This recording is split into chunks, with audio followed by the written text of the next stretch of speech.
Social media પર viral થયેલા એક વિડીયોમાં ભુજ ખાતે આયોજિત ભારત મુક્તિ મોરચા અભિયાનમાં વામન મેશ્રામ નામના એક વ્યક્તિએ બ્રાહ્મણ પર અયોગ્ય ટિપ્પણી કરી છે અને બ્રાહ્મણને વિદેશી ગણાવ્યો છે। આ વિડીયો સંદર્ભે બ્રહ્મ સમાજે આજે ભુજ ખાતે સમસ્ત બ્રહ્મ સમાજની બેઠક યોજી હતી।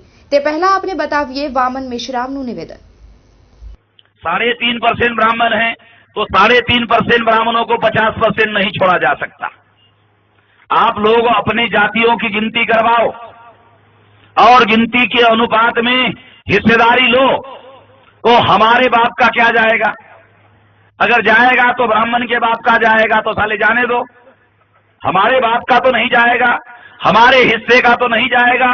अगर ब्राह्मण के हिस्से का जाकर ब्राह्मण थोड़ा कमजोर हो जाता है तो हम लोगों को ब्राह्मण को देश में कमजोर करना जरूरी है, क्योंकि ब्राह्मण का मुकाबला करना होगा।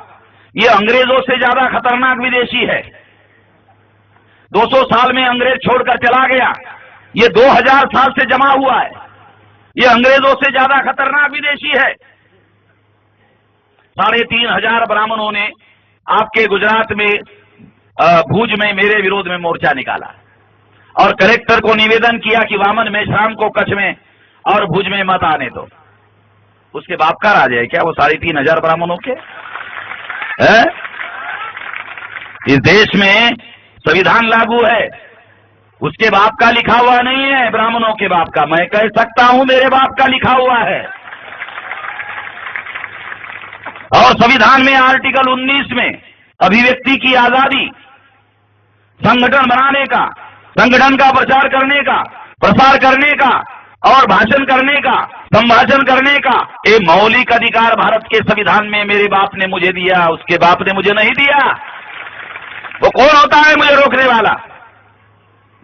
कोशिश की, मैं रोकने वाला नहीं, ब्रह्मा मुझे नहीं रोक सकता, ब्राह्मण क्या रोक लेगा भाई?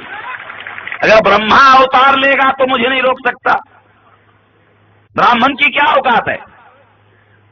इसलिए मैं डरने वाला नहीं हूं।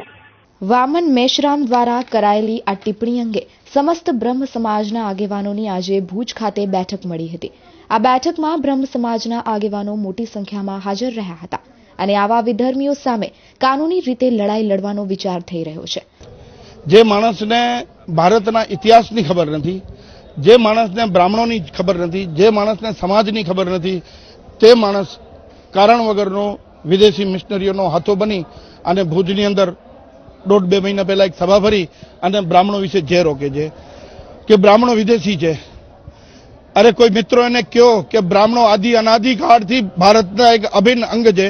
હિન્દુ સમાજની અંદર બ્રાહ્મણની એક એવી જરૂરિયાત છે કે દીકરા દીકરીનો જન્મ થાય અને જ્યાં સુધી એની સંપૂર્ણ જવાબદારીઓ હોય, જ્યાં સુધી માણસ જીવિત હોય અને જ્યારે માણસનો અંત થાય છે ત્યાં સુધી બ્રાહ્મણની એક જરૂરિયાત રહે છે।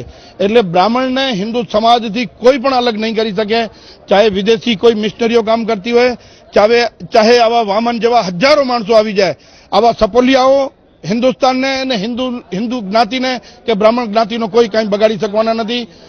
આજની સભાએ નક્કી કર્યું છે કે આવા હલકટ વિચારો ધરાવતા માણસ સામે કાયદાકીય અને કાનૂની રાહબરી હેઠળ કે જે ભારતનું સંવિધાન છે એના કાયદાકીય મુજબ એની સાથે કાયદેસરની કાર્યવાહી કરવી જોઈએ। એના વિરુદ્ધ એફઆઈઆર નોંધાવવામાં આવશે।